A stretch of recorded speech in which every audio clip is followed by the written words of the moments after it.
दुर्ग भ्रमंतीच्या या सिरीजमध्ये आपण सातारा जिल्ह्यातील 3 किल्ले एका दिवसात पाहणार आहोत. पहिल्या भागात आपण पाहिला किल्ले कल्याणगड.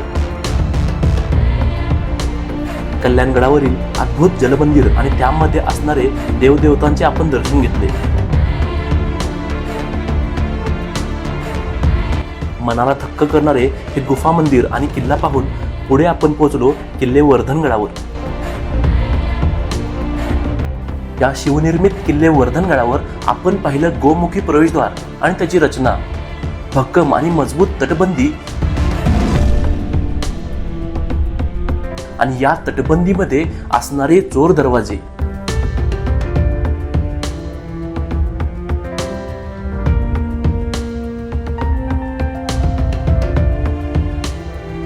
आणि असाच एक शिवनिर्मित किल्ला याही भागात आपण पाहणार आहोत.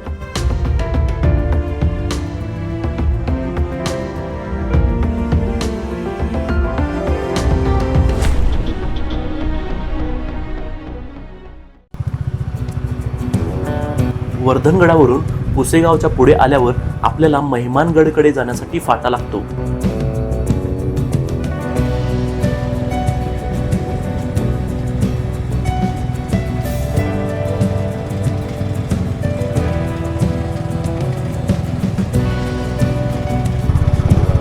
काही वेळात उजव्या हाताला असणारा हा महिमानगड आपलं स्वागत करतो.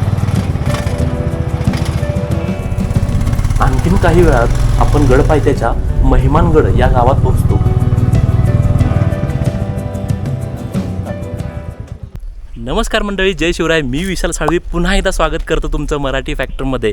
आणि आत्ता आपण आहोत सातारा जिल्ह्यामध्ये आणि आपला हा दिवसातला तिसरा ट्रेक आहे. पहिला ट्रेक केला तो कल्याणगडचा, त्यानंतर आपण केला वर्धनगड आणि वर्धनगडापासून 22 किलोमीटरच्या अंतरावरती आपण हा महिमानगडसुद्धा पाहू शकतो. जसं मागच्या व्हिडिओमध्ये तुम्हाला मी सांगितलं की छत्रपती शिवाजी महाराजांनी स्वराज्य बळकट करण्यासाठी स्वराज्याच्या पूर्वेकडे काही नवीन किल्ले उभारले. जसं की आता मागच्या व्हिडिओमध्ये आपण जो पाहिला वर्धनगड, तो सुद्धा महाराजांनी त्याचवेळी बांधला होता. म्हणजे महाराजांनी आदेश काढला होता की पूर्वेकडची दिशा जी आहे ती मजबूत करून घ्यायची आणि त्या प्रदेशात नवीन किल्ले उभारण्यात यावेत. आणि या आदेशानुसार तो वर्धनगड आणि हा महिमानगडसुद्धा बांधण्यात आला. हा महिमानगडसुद्धा आजच्या आपण दुर्ग भ्रमंतीमध्ये करणार आहोत. तर जास्त वेळ न घालवता सुरुवात करूया आजच्या या दुर्ग भ्रमंतीला. चला तर मग. भवानी मातेचं मंदिर आहे. या मंदिराच्या उजव्या हाताला आपल्याला किल्ल्याकडे जाणारा एक रस्ता, पायवाट आहे खरं तर. इथून जी वाट आहे ती आपल्याला किल्ल्यावरती घेऊन जाते. एक पाटीसुद्धा लावलेली आहे की आपल्याला किल्ल्याकडे जाणारा मार्ग जो आहे तो इथूनच मिळणार आहे. किल्ल्याची चढाई सोपी असून अवघ्या 15 ते 20 मिनिटात आपण ही चढाई पूर्ण करू शकतो. अगदी काही वेळाच्या चढाईनंतर आपल्याला किल्ल्याची तटबंदी दिसायला लागते. शिवनिर्मित या किल्ल्याला गोमुखी प्रवेशद्वार लाभलेले असून त्याची बरीच पडझड झालेली आहे. मित्रांनो, 10 मिनिटातच आपण किल्ल्याच्या पहिल्या प्रवेशद्वाराजवळ येतो. माझ्या मागे तुम्ही किल्ल्याचा भग्न प्रवेशद्वार पाहू शकताय. आणि जास्त ट्रेक नाही आहे, त्यामुळे आपण हा सुद्धा किल्ला एका दिवसात करू शकतो खरं तर. तर जाऊयात आणि बघूया किल्ल्याचा दरवाजा कसा आहे.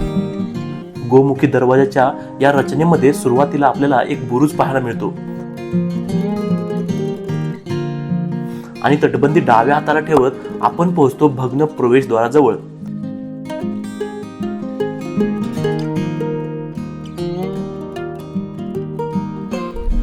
काहीसा वळसा घेत गोमुखी आकाराने किल्ल्याच्या मुख्य प्रवेशद्वाराच्या जवळ आलोय. किल्ल्याचा मुख्य प्रवेशद्वार भग्न अवस्थेत आहे, पण तरी सुद्धा काय मजबूत हा दरवाजा असेल याची कल्पना इथे येते. दरवाजाच्या दोन्ही बाजूला असलेले गजशिल्प पाहून आपल्याला आनंद होतो. ही गजशिल्प किल्ल्याचं वैभव अधोरेखित करतात खरं तर. बघा किती भव्य दिव्य किल्ला हा त्यावेळी असला गेला पाहिजे. शिवकाळात स्वराज्याच्या दक्षिण उत्तर सीमेवर उत्तुंग डोंगर रांगांचे संरक्षण होते. तर पश्चिमेला सिंधू सागर होता आणि पूर्व दिशेला अशा छोट्या डोंगर रांगा होत्या. आणि या छोट्या डोंगर रांगांवर महाराजांनी तटबंदीचे शेलापागोटे चढवून पूर्व दिशेला असणाऱ्या आदिलशाहीवर जरब बसवली होती. वर्धनगड, महिमानगड, भूषणगड हे किल्ले त्यावेळी महाराजांनी या भागामध्ये बांधले.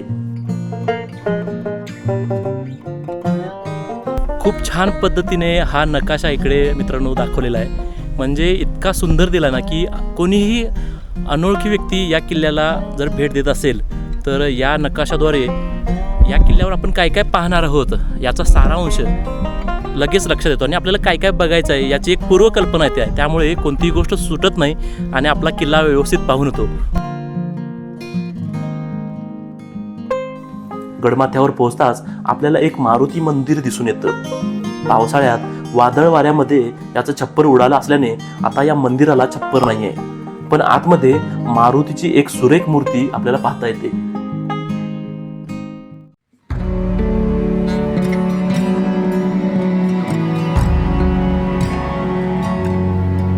या गडाची आजची अवस्था फार बिकट आहे. किल्ल्याला लाभलेली तटबंदी आता अखेरचा श्वास घेते. मोठमोठे बुरुज सुद्धा कसे बसे सावरून उभे आहेत, तर काही पुरते ढासळले आहेत. गडमाथ्यावर सुद्धा वाड्याचे काही भग्नावशेषच आहेत, पण तिथे जवळ असणारे पाण्याची टाकी मात्र आपण पाहू शकतो. आता आपण पोहोचलोय या बारव जवळ, म्हणजे एक पाण्याचं टाका आहे. खरं तर इतकं आखीव आणि रेखीव आहे ना मित्रांनो, मी अशा पद्धतीचं कोणत्याही किल्ल्यावरती असं टाकं बघितलं नाही आहे. आणि फार सुंदर पद्धतीनं हे इकडे कोरलेलं आहे मित्रांनो या दगडामध्ये, आणि पाणी आपण इकडे पाहू शकतो. ही बारव जी होती ना ती इकडं आहे, आणि बारव पाहून काही अंतरावरतीच आपल्याला एक कोरडं पाण्याचं टाकं इकडं पाहायला मिळतंय बघा. आपण आता पुढे पूर्वेच्या बुरुजावरती जाऊयात. तिकडे काही वैशिष्ट्यपूर्ण किल्ल्याची रचना आपल्याला पाहता येणार आहे. चला जाऊया. किल्ल्याच्या पूर्व दिशेला किल्ल्याचं वैशिष्ट्य दिसून येतं. या किल्ल्याचा डोंगर अलिप्त नसून तो एका डोंगर सोंडेने जोडला गेला आहे. त्यामुळे किल्ल्याला होणारा संभाव्य धोका टाळण्यासाठी ही डोंगर सोंड तटबंदी आणि बुरुज बांधून किल्ल्यापासून विभक्त करण्यात आली.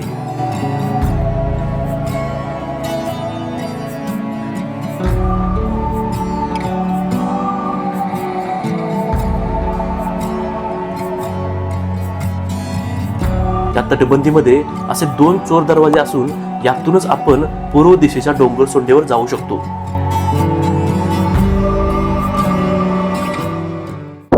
तर मी आता आहे किल्ल्याच्या पूर्व बुरुजावरती, आणि माझ्या मागे तुम्ही हा बुरुज भक्कम असा पाहू शकताय. आणि जर मी इकडे माझ्या समोर आणि इकडे जर आपण बघितलं तर या डोंगराचा एक सुळका इकडे गेलेला आहे. तर किल्ल्यावरती अटॅक करणाऱ्यांसाठी सोपी बाजू आहे खरं तर ही, आणि त्यामुळे ही बाजूच किल्ल्यापासून वेगळी करण्यात आली. तर कशी वेगळी करण्यात आली, तर ही तटबंदी बांधून या माचीचा संपर्कच किल्ल्याशी तोडण्याचा प्रयत्न केलेला आहे, आणि या माचीवरती सुद्धा एक बुरुज बांधण्यात आलेला आहे. आणि बघा किती वैशिष्ट्यपूर्ण रचना या किल्ल्यावरती आपल्याला पाहता येते. अशा पद्धतीची रचना इतर कोणत्याच किल्ल्यावर आपल्याला पाहता येत नाही. गडमाथ्यावर एक पिराचा दर्गा सुद्धा दिसून येतो.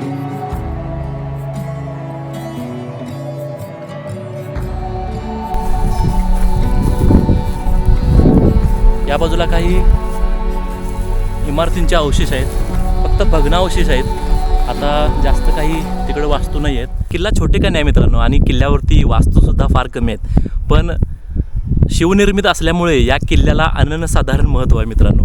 शिवनिर्मित महिमानगड तुम्हाला कसा वाटला नक्की सांगा. आजच्या व्हिडिओमध्ये एवढंच. पुन्हा भेटूया नवीन एका किल्ल्यावरती नवीन एका व्हिडिओमध्ये. तोपर्यंत जय महाराष्ट्र, जय शिवराय.